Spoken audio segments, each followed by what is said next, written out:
Welcome to smart जीकेमा तपाईहरुलाई स्वागत छ। आज 2077 साल वैशाख महिनाको 14 गते आइतबार बिहान 5:30 बजेको भिडियोमा नेपाल वायु सेवा निगम छैठौं तहको प्रथम पत्र सामान्य ज्ञान लिएर उपस्थित भएको छु। मेरो नाम हो मनोहर झा। तपाईहरु सुन्दै हुनुहुन्छ स्मार्ट जीके, नेपालको पहिलो र नम्बर 1 अनलाइन इन्स्टिट्युट, जहाँ हाल विभिन्न लोक सेवा तयारी कक्षाहरू सञ्चालनमा रहेका छन्। तपाई कक्षा लिन चाहनुहुन्छ भने हाम्रो दिएका नम्बरहरू अथवा www.smartgkonline.com भिजिट गर्न सक्नुहुन्छ अनलाइन क्लासेसका लागि। र वायु सेवा निगम छैठौं तह भन्दा पहिला पाँचौं, चौथोका दोस्रो तेस्रो पत्रहरू छैठौंका सबै अभाइलेबल छन् मेरो फेसबुक पेज मनोहर झा फोमा अथवा मेरो फेसबुक आइडी मनोहर झाबाट तपाईँ डाउनलोड गर्न सक्नुहुन्छ, हेर्न सक्नुहुन्छ, आफ्नो परीक्षा तयारीलाई अझ मजबुत बनाउन सक्नुहुन्छ। लागौं आजको पहिलो प्रश्नमा। र पहिलो प्रश्न रहेको छ, निम्न भनाइ मध्ये कुन सही हो? र भनाइहरू दिएका छन्, तीमध्ये चाहिँ प्रशान्त महासागर विश्वको सबैभन्दा गहिरो महासागर हो भन्ने कथन चाहिँ के हो त? सही कथन हो। विश्वको सबैभन्दा अग्लो हिमालको उचाइ कति रहेको छ? अर्थात् सगरमाथाको उचाइ 5.498 मिल रहेको छ। नेपालको कुन ठाउँमा 108 गौमुखी धारा निर्माण गरिएको छ? हेटौडा। तपाईँ यो प्रश्नहरू जस्तै सिलेबस हेर्नुभयो भने सामान्य ज्ञान भूगोल सम्बन्धी 6 अङ्कबाट 6 वटा प्रश्न सोधिन्छ, जसमा चाहिँ पहिलोमा चाहिँ 2 वटा प्रश्न विश्वको भूगोलको सामान्य जानकारीबाट सोधिन्छ भने 4 वटा नेपालको भूगोलबाट सोधिने भनेको छ। सिलेबस एकपटक हेर्नु होला, जस अन्तर्गत विश्व भूगोलको मैले 2 वटा प्रश्न राखेको छु र विश्व भूगोलमा चाहिँ सगरमाथाको कुरा गरेको छु। त्यस्तै त्रिवेणी कुन नदीको संगम स्थल हो भन्दा त्रिशुली, फलाखु र तप्त नदी। त्रिवेणी, उत्तरग्रयाधाम चाहिँ 3 वटा नदीको संगम स्थल हो। त्यस्तै 5 नम्बरमा जाउँ। 5 नम्बरको प्रश्न रहेको छ, जनसङ्ख्याको हिसाबले सबैभन्दा सानो प्रदेश कुन हो? कर्णाली प्रदेश। निम्न भनाइहरू विचार गर्नुहोस् भनेको छ र सही विकल्प छनौट गर्नुहोस्।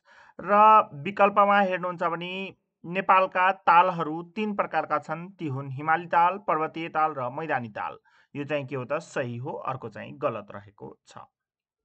7 सप्ताह युद्ध अर्थात् अस्ट्रिया पर्सिया युद्ध कहिले भएको थियो?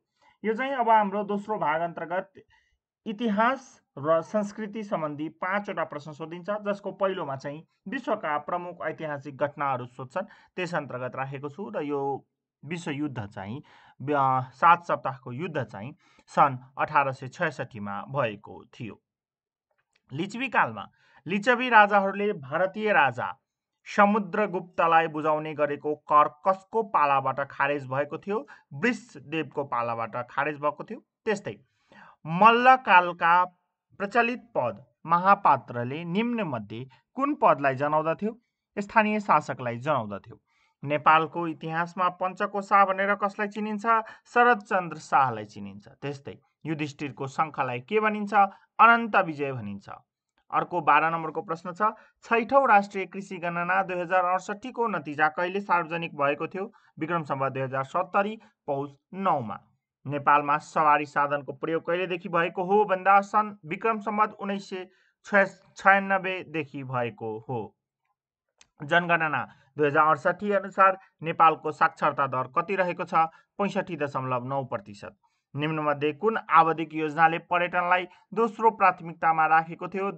दोस्रो आवधिक योजनाले। त्यस्तै 15औं योजनाको अन्त्यसम्ममा काम गर्ने उमेर समूहका प्राविधिक र व्यावसायिक क्षेत्रमा तालिम प्राप्त जनसङ्ख्या कति प्रतिशत पुर्याउने लक्ष्य रहेको छ? 72%। कुन संविधानको घोषणा पश्चात नेपालमा संघीय लोकतान्त्रिक गणतन्त्र संस्थागत भएको हो भन्दा नेपालको संविधान 2072।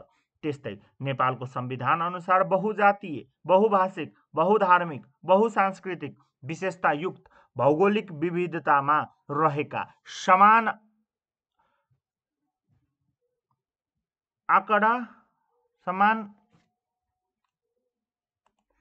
आकांक्षा र नेपालको राष्ट्रिय हित तथा समृद्धिप्रति आस्थावान रही एकताको सूत्रमा आबद्ध सबै नेपाली जनता समष्टिमा राष्ट्र हो भनी कुन धारामा परिभाषित गरिएको छ भन्दा धारा 3 मा परिभाषित गरिएको छ।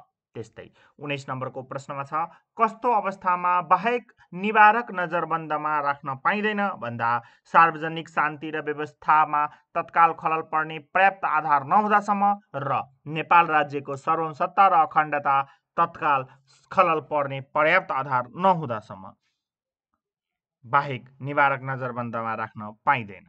त्यस्तै प्रदेश सभा सम्बन्धी कुन कथन सही छ भन्दा प्रदेश व्यवस्थापिका नेपालको संविधानको धारा 175 मा रहेको छ भन्ने कुरा के हो त सही हो। त्यस्तै जोडा मिलाउ रहेको छ र जोडा मिलाउँदा संवैधानिक अंग र भागको जोडा मिलाउनुहोस् भन्दैछ। जुन जोडा अनुसार चाहिँ अख्तियार दुरुपयोग अनुसन्धान आयोग भाग 4 मा रहेको छ, लोकसेवा आयोग भने अख्तियार दुरुपयोग अनुसन्धान आयोग भाग 21 मा रहेको छ। त्यस्तै लोकसेवा आयोग भाग 23 मा, राष्ट्रिय मानव अधिकार आयोग भाग 25 मा र मधेसी आयोग भाग 27 मा रहेको छ। त्यस्तै सार्वजनिक संस्थानको निम्नमध्ये कुन परिभाषा सही हो भन्दा व्यवस्थापनमा स्वायत्तता र कानुनी रूपमा स्वतन्त्र संस्था हुन्छ सार्वजनिक संस्था। त्यस्तै सरकारी स्वामित्व प्राप्त संगठन हो सार्वजनिक संस्थान।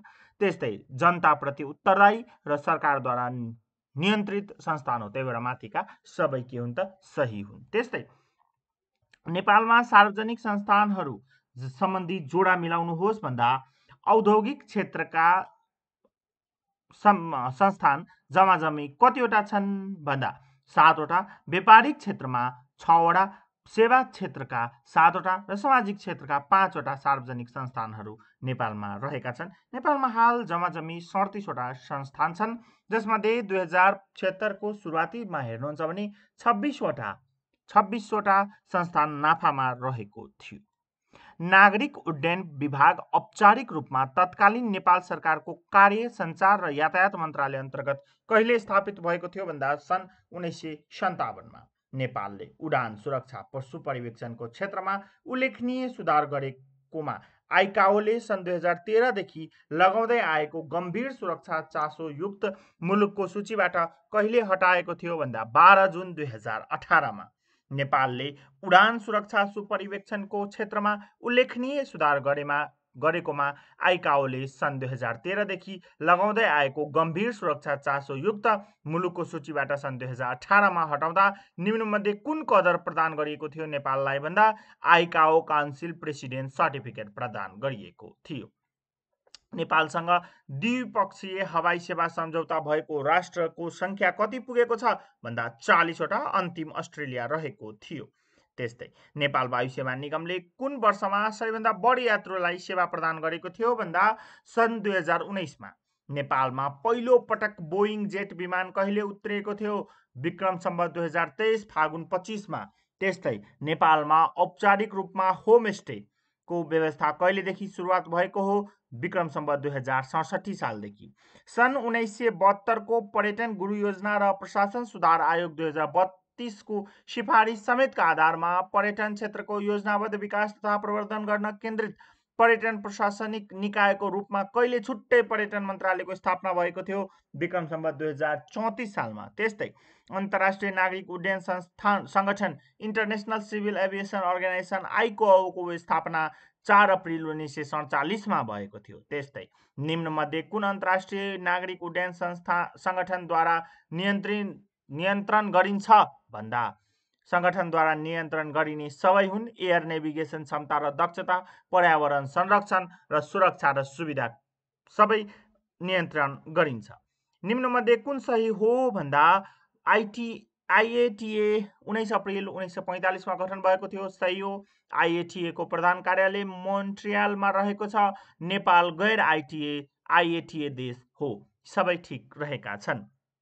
नेपाल हवाई सेवा प्राधिकरण विधेयक 2076 र नेपाल नागरिक उड्डयन प्राधिकरण विधेयक 2076 कहिले स्वीकृत भएको हो भन्दा विक्रम सम्वत 2076 चैत्र 3 गते। दादुराको खोप कहिले दिइन्छ भन्दा बच्चा जन्मेको 9 महिना पुरा भएपछि। तलका भनाइहरू विचार गर्नुहोस् भनिएको छ। कुन ठीक हो पत्ता लगाउनुहोस् भन्दा दुवै ठिक रहेका छन्। जस्तै दिगो विकास जनसहभागितामा आधारित विकास हो। दिगो विकासको अवधारणा 1980 को दशकदेखि अवलम्बन गरिएको हो भन्ने कुरा दुवै सही हुन्। जलवायु परिवर्तन सम्बन्धी संयुक्त राष्ट्र सङ्घीय संरचना महासन्धिको पक्ष राष्ट्रको 25औं सम्मेलन कोप 25 सम्मेलन कहिले सम्पन्न भएको थियो भन्दा कोप 25 सन् 2019 डिसेम्बर 2 देखि 13 सम्म भएको थियो भने 2018 मा 24औं भएको थियो डिसेम्बर 3 देखि 14 सम्म।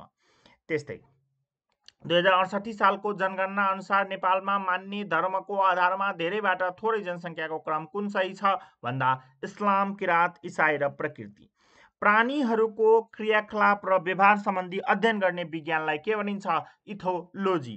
संयुक्त राष्ट्र सङ्घले सन् 2019 देखि 2028 लाई कुन दशकका रूपमा मनाउने घोषणा गरेको थियो भन्दा United nations decade of family farming.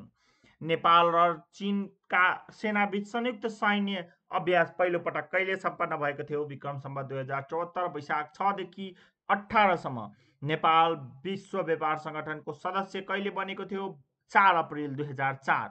विश्व व्यापार संगठनमा हाल कतिजना सदस्य रहेका छन्? सदस्य भन्दा देश 164 वटा।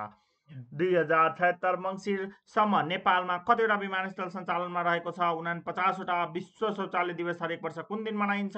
19 नोभेम्बरका दिन। 2076 मङ्सिर 1 गते मनाइएको कर दिवस कतिौं कर दिवस थियो? 8औं कर दिवस। विक्रम सम्वत 2076 मा सबैभन्दा बढी कर तिर्ने करदाता कुन हो? सूर्य नेपाल प्राइभेट लिमिटेड। त्यस्तै विक्रम सम्वत 2076 मा बैंक, वित्तीय संस्था तथा विप्रेषण कारोबारमध्ये सबैभन्दा बढी आयकर तिर्ने करदाता राष्ट्रिय वाणिज्य बैंक हो। र आजको अन्तिम प्रश्न अनुसार विक्रम सम्वत 2076 माघसम्म कतिवटा जिल्लामा स्वास्थ्य बिमा लागू भएको छ भन्दा 51 वटा जिल्लामा स्वास्थ्य बिमा लागू भएको छ। हस्त यसका साथै अन्य भिडियोहरू लिएर उपस्थित हुने गर्छौँ। तपाईँ लाइक, सब्सक्राइब, कमेन्ट, सजेस्ट गर्न चाहिँ नभुल्नुहोला। र अनलाइन कक्षा वायु सेवा निगमको 4औं, 5औं, 6औं कक्षा लिन चाहनुहुन्छ, लेखा र प्रशासन दुवैको तयारी कक्षा भइरहेको छ, हामीलाई सम्पर्क गर्न सक्नुहुन्छ दिएको नम्बरमा अथवा www.smartgkonline.com भिजिट गर्न सक्नुहुन्छ। हाम्रो कार्यालय Buddhanagar Kathmandu near Butwal power company हो। लकडाउन सकेपछि भिजिट गर्न सक्नुहुन्छ। हस्त धन्यवाद।